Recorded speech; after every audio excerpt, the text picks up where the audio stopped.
The train platform stood empty. His bride never stepped off. 3 days later, he found her ankle shackled to a post in a cabin no one was supposed to find, barely alive, and left to die.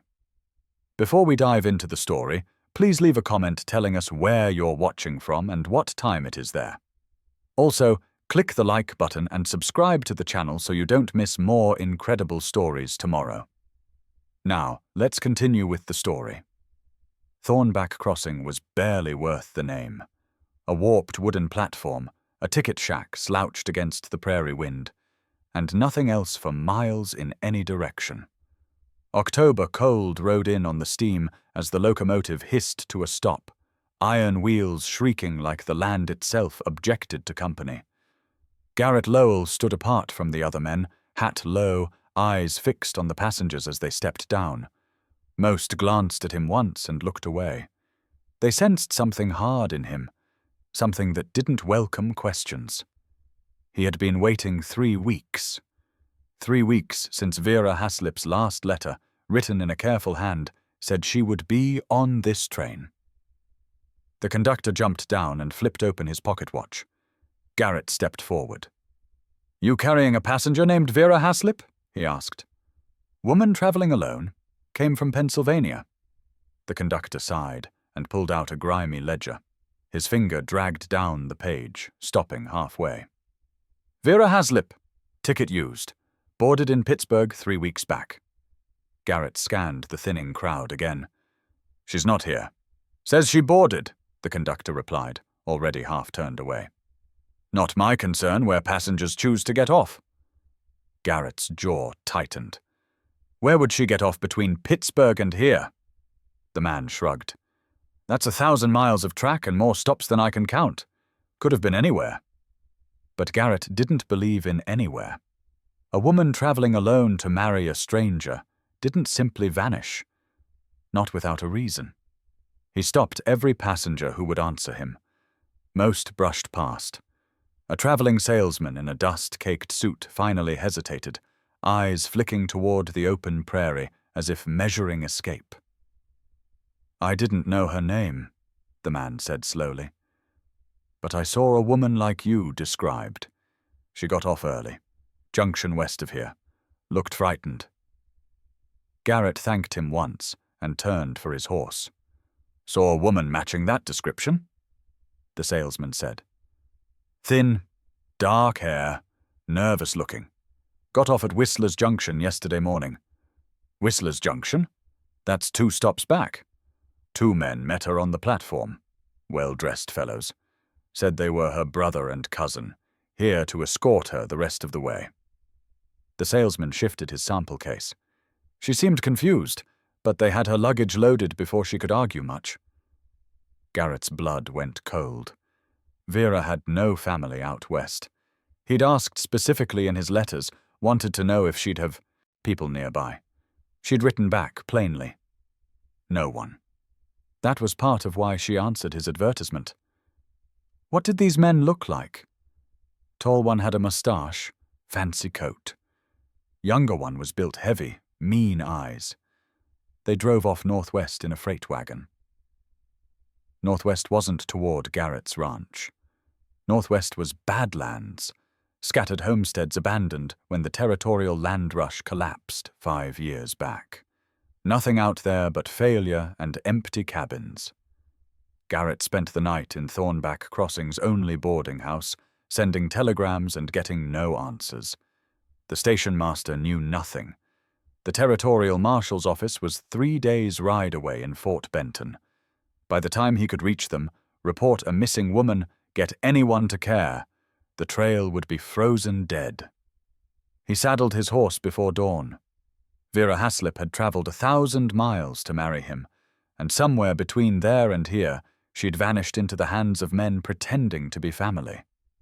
Every instinct Garrett owned screamed that she was in danger, and every hour he wasted put her further beyond reach. He rode south toward Whistler's Junction as the sun broke over the mountains, cold and red as a warning. Whistler's Junction barely qualified as a place. A water tower leaned like it was tired of standing, A loading platform sagged under years of neglect, and a single shack crouched nearby. The hostler squinted into the sun as Garrett rode in. His expression changed the moment Garrett described Vera. "I remember her," the old man said. "2 days back. Pale, nervous, kept looking at the men with her like she wanted to bolt." "Men?" Garrett asked. The hostler spat into the dirt. "2 of them. Didn't look like kin. They loaded her into a freight wagon and headed northwest, into the breaks. You didn't think that was strange, mister," the old man said flatly. "Thinking don't pay my wages." Garrett found the wagon tracks without trouble. Deep ruts cut through the scrub, leading into land that grew harsher with every mile. The badlands opened ahead, ravines, stone, and abandoned promises. 5 years earlier, homesteaders had rushed into this country chasing opportunity. Most had left behind nothing but empty cabins and broken doors.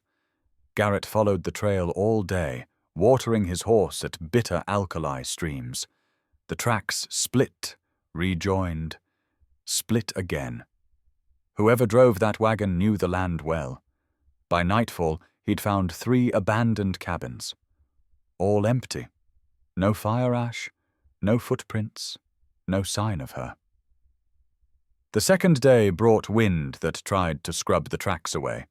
Garrett dismounted often, reading the ground like text. The wagon had stopped at 2 more cabins. He checked both. Empty, except for rotting furniture and pack rat nests. His hope thinned with each vacant doorway. The sun hung low when he found the 4th cabin. Door hanging open, roof half collapsed. Inside, only shadows and the smell of decay. He stood in the doorway feeling the weight of failure settle on his shoulders. This search was impossible. Miles of empty country, dozens of abandoned structures, and no guarantee the men had even brought Vera this direction. They could have turned back, headed to any town, disappeared her into a labor contract or worse. His horse nickered nervously behind him. Garrett turned. The animal's ears were flat, head high, staring at something beyond the next rise. He swung into the saddle and followed the horse's gaze. The ravine opened up ahead, deeper than the others, hidden from the main trail by an outcrop of rock. He wouldn't have seen it if his horse hadn't spooked. And there, tucked against the far wall where the shadows gathered thick, stood a cabin. Older than the others, built lower into the ground like whoever made it wanted to hide. The roof was mostly intact. Fresh wagon tracks led right to it. Garrett's heart hammered against his ribs. He dismounted 100 yards out and approached on foot.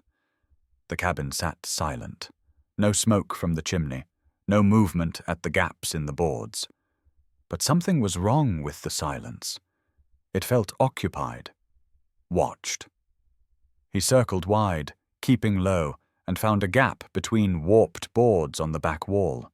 He pressed his eye to the opening. The interior was dark, but as his vision adjusted, he saw the support post in the center of the single room, and chained to that post, collapsed on the dirt floor, was Vera Haslip.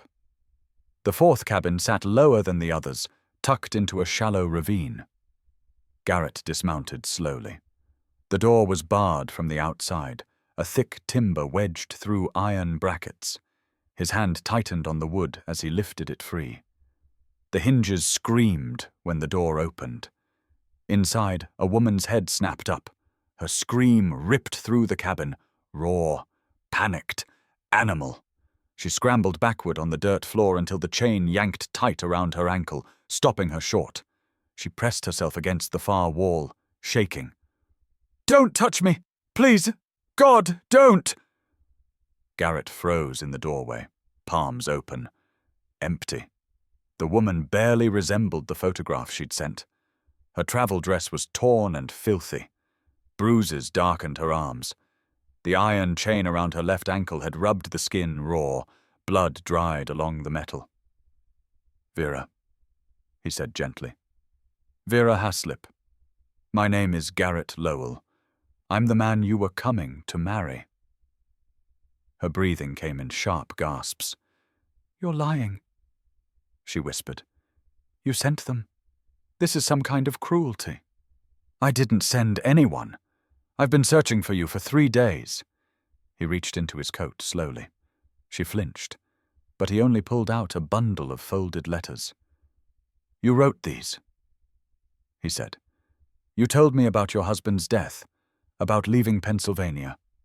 You said you wanted a place where your past didn't follow you. Her eyes filled, and her strength gave out. She sagged against the wall, sobbing, her eyes fixed on the letters. Recognition flickered. It's empty this time of year, but there's a stove and supplies. You can rest.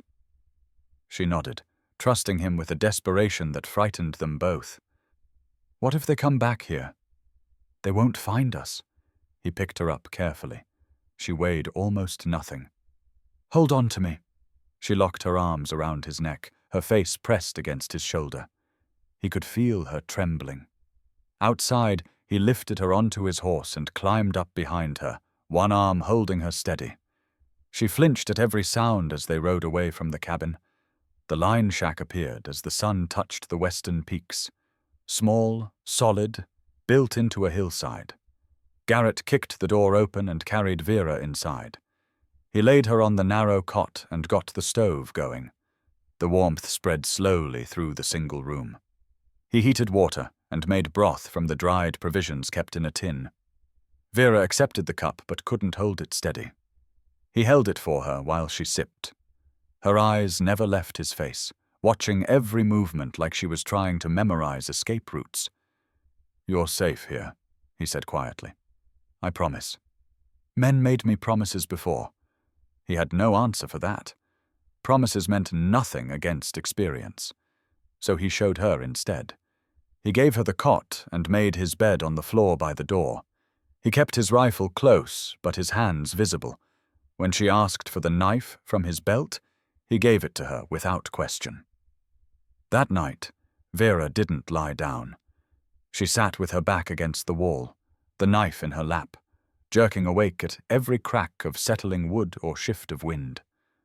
Garrett stayed awake too, keeping the fire fed, letting her see that he wasn't moving toward her. By the third night in the line shack, her strength had returned enough to walk across the room without stumbling. She still wouldn't sleep lying down, but she'd started talking in fragments. They knew about you, she said suddenly, staring into her cup. Details from your letters, about your land, the cattle. They asked questions. When I wouldn't answer, they stopped bringing food. What kind of questions? Your bank accounts, business partners, whether you had debts. She looked up at him. They weren't interested in me. They were interested in you. Garrett's jaw tightened. He knew exactly who those men were now, and he knew this wasn't over. On the fourth morning, Vera finally spoke of the men. The older one dressed well, she said quietly. Expensive clothes. Mustache curled into points. He spoke politely. Called me Miss, like we were neighbors. Garrett already knew. The younger one was worse, she continued. Big, scarred hands. He didn't talk much. He didn't need to. Garrett stared into the fire, his face hardening. Dalton and Ames Fisk. Her voice faltered. You know them? They've been trying to buy my ranch for 2 years. My land has water year-round, good soil, rare here. He swallowed. When I refused their last offer, Dalton said I'd regret being difficult. Understanding drained the color from her face. They took me to hurt you. They took you to make me desperate, Garrett said. A man searching for his missing bride might need money fast, might sell cheap.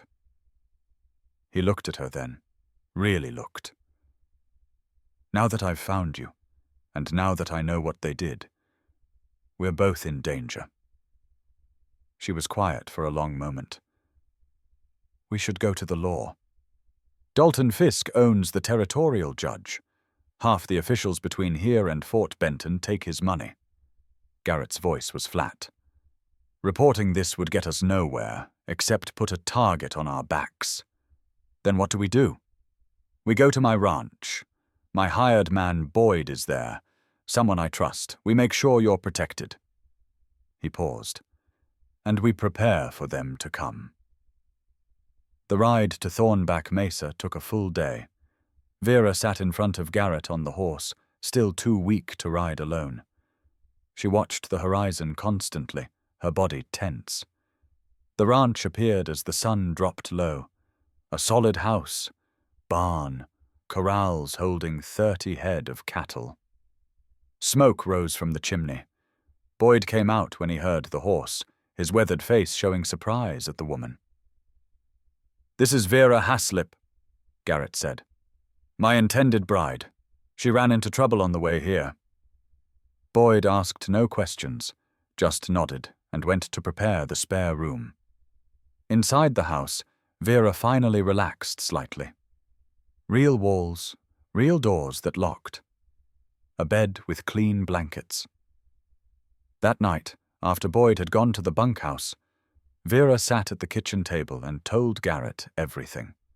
Her husband in Pennsylvania had been cruel, his fists quick, and his words worse. When he died in the factory accident, she felt relief before grief. But his brother claimed she owed money, threatened her, showed up drunk at the boarding house where she was staying. "I had nothing left," she said quietly. "No money, no family willing to help. Your advertisement was my only way out. I thought marriage to a stranger couldn't be worse than what I was running from. And instead you got chained in a cabin. Instead I got rescued by the stranger I was supposed to marry." She met his eyes. "Why did you keep looking when most men would have given up?" "Because you trusted me enough to come 1,000 miles. That meant something." Outside, in the darkness beyond the lamplight, neither of them saw the rider watching the ranch house before turning his horse back toward town. The Fisk brothers came 3 days later. Garrett saw the dust from their horses while he was mending fence. 2 riders approaching from the direction of town, moving with the confidence of men who owned the ground they rode on. He recognized Dalton's bay gelding before he could make out the faces. He rode hard back to the house. Vera was inside helping Boyd prepare dinner. She looked up when Garrett burst through the door. "They're here. The men who took you." Her face drained of color. Boyd moved to the gun rack and pulled down a rifle without being asked. "Stay inside," Garrett told her. "No matter what you hear, stay inside." He met the Fisks at his property line, rifle across his saddle. Dalton pulled up first, all smiles and expensive hat. Ames sat his horse behind him, hand resting on his revolver. "Lowell, good to see you." Dalton's voice was warm as poison. "We've been searching for a missing woman. Young lady, traveling alone, disappeared from Whistler's Junction about a week back. Heard you brought someone home recently." "My wife arrived safely." The word hung in the air. Dalton's smile didn't change, but his eyes went flat. "Your wife? Congratulations. Didn't realize you'd gotten married." 3 days ago. Strange we didn't hear about it. Small territory, word travels fast." Dalton leaned forward in his saddle. "The woman we're looking for. She might be confused. Traumatized from her journey. We'd like to speak with your wife. Make sure she's the right person, that she's here of her own free will." "My wife is resting. She speaks to no one without my permission." Ames shifted in his saddle. "That sounds like you're holding someone against their will, Lowell." Garrett's rifle moved slightly, not quite pointing at them, but no longer casual. "It sounds like I'm protecting my wife from men who might wish her harm. Now get off my land." Dalton's smile finally cracked. "You're making a mistake. Only mistake I made was not running you off 2 years ago when you first came sniffing around my water rights. This isn't about land anymore." Dalton's voice went cold. "You took something that doesn't belong to you." "I took my bride, the one I paid passage for, The one I corresponded with for 3 months. The one who somehow got waylaid between the train depot and my ranch. Garrett met his eyes. You want to explain how that happened? Ames's hand moved toward his gun. Garrett's rifle came up smooth and steady, aimed center mass at Dalton. Your brother reaches for that iron. You're dead before he clears leather. The moment stretched. Finally, Dalton raised his hand slightly, stopping Ames. We'll be back, Lowell, with the proper authorities. You do that. Bring the territorial marshal if you want. I'd love to tell him about the cabin in the Badlands where I found my wife chained like an animal. Dalton's face went tight. He wheeled his horse and rode off, Ames following. Neither looked back. Garrett stayed at the property line until they disappeared, then rode back to the house. Vera met him at the door, her face white. You called me your wife. It was the only way to claim you under my protection. You brought their war to your doorstep because of me. No. Garrett's voice was firm. They brought war to my land 2 years ago. You just gave me a reason to fight that matters. They came in the dead hours between midnight and dawn. Garrett woke to the smell of smoke. He rolled out of bed and grabbed his rifle in one motion, already moving toward the window. Orange. Light flickered from the direction of the barn. Boyd, fire! He heard Boyd crash out of the bunkhouse as Garrett ran outside. The barn's far corner was already burning, flames climbing the dry wood. 6 riders circled in the darkness beyond the firelight. Garrett recognized Dalton's voice shouting orders. A bullet cracked past his head. He dove behind the water trough as gunfire erupted. Boyd made it to the house and took position at the window. Another window shattered, and Garrett saw Vera there, his spare rifle in her hands. Get down, he shouted. I can shoot, she fired, and one of the riders jerked in his saddle. The fight was brutal and close. 2 hired guns rushed the house. Garrett dropped one on the porch steps. Boyd's rifle barked, and the second man went down screaming. The others pulled back, regrouping. Ames Fisk charged forward alone, firing wildly. Vera's shot caught him in the shoulder. He spun off his horse with a howl of pain. Dalton appeared out of the smoke, grabbed his brother, and dragged him back toward the horses. This isn't over, Lowell! Dalton's voice was raw with fury. You're a dead man! They rode off, 2 men down, Ames bleeding and cursing. The remaining hired guns fled into the darkness. Garrett and Boyd fought the fire for an hour. They saved most of the barn, but one corner was destroyed. In the grey light before dawn, they stood looking at the damage. The hired gun on the porch was dead. The one in the yard was gone, dragged off by his friends or crawled away to die elsewhere. Inside the house, Vera sat at the table, still holding the rifle. Her hands shook, but her eyes were dry. I brought this to you, she said quietly. All of it. The fire, the dead man on your porch. They'll keep coming. Garrett poured coffee, set a cup in front of her. They wanted my land before you ever stepped on a train. This was always going to happen. You could tell them I left. Say I went back east. Is that what you want? She looked at him for a long moment. No. But I don't want you dying because of me either. I claimed you as my wife in front of those men. That wasn't circumstance, Vera. That was a choice. He sat across from her. You gave me something to fight for that matters more than land or water rights. They took you, chained you, left you to die. Now they tried to burn my home with you in it. This stops when they're held accountable. How do we do that when they own the law? We go over their heads. Garrett's voice was hard. Boyd rides to Fort Benton tomorrow, straight to the federal marshal. We have evidence. We have you, alive and able to testify. We have that chain still locked on your ankle. Vera reached across the table. Her hand found his. Thank you, she whispered, for not giving up. Neither did you. You survived that cabin. You picked up a rifle tonight. He squeezed her hand gently. You're stronger than you know. Outside, dawn broke red over Thornback Mesa.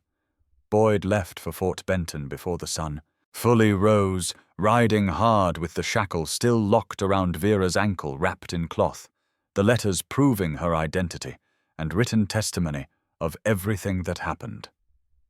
Garrett and Vera waited. 5 days of watching the horizon, rifles always close. Vera helped repair the barn damage. Her hands grew stronger with the work. She stopped flinching at sudden sounds. On the 6th day, riders appeared. 7 men, led by Boyd. The man in front wore a federal marshal's badge pinned to his leather vest. Marshal Thomas Kincaid was 50 years old with iron-gray hair and eyes that had seen too much frontier justice gone wrong. He listened to Vera's story on Garrett's porch, taking notes, asking questions that didn't feel like doubts.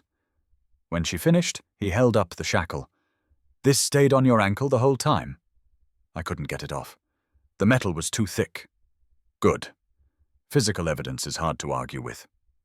He stood. "Miss Haslip, Mr. Lowell, we're riding into Thornback Crossing tomorrow. I'll need you both to come." They rode in with the marshal and his deputies the next morning. The town went quiet when they arrived. People who'd looked away from the Fisk's crimes for years suddenly found their courage when federal law appeared. The marshal went straight to Dalton's office above the land registry. They found him there, already packing to run. Ames was long gone, fled into Wyoming territory the day after the raid. But Dalton had stayed too long, confident his bought judge would protect him. Marshal Kincaid didn't even let him finish his protests before snapping irons on his wrists. "Dalton Fisk, you're under arrest for kidnapping, conspiracy, bribery of territorial officials, and we'll probably find more before this is done." Searching the office revealed everything. Ledgers showing payments to Judge Harlan Pierce, correspondence detailing a pattern that made Vera's stomach turn. She wasn't the first. Over 3 years, Dalton had intercepted 9 women traveling alone to meet men they'd corresponded with. Mail-order brides, traveling teachers, women seeking work. Some had been ransomed back to their intended husbands for profit. Others sold into labor contracts under false pretenses. 2 had simply vanished with no record of what happened to them. "He targeted vulnerable women no one would look for too hard," Marshal Kincaid said grimly. "Thought he could keep doing it forever." Judge Pierce was arrested that afternoon, still wearing his robes. The courtroom packed with townspeople who'd known about the corruption but been too afraid to speak. Now they lined up to give statements. Vera sat through all of it with Garrett beside her, his hand steady on hers. She watched Dalton Fisk in chains and felt something crack open inside her chest. Not revenge, not satisfaction, just the simple weight of knowing she'd survived when others hadn't, that her voice would speak for the women who'd disappeared. When the marshal asked if she'd testify at it,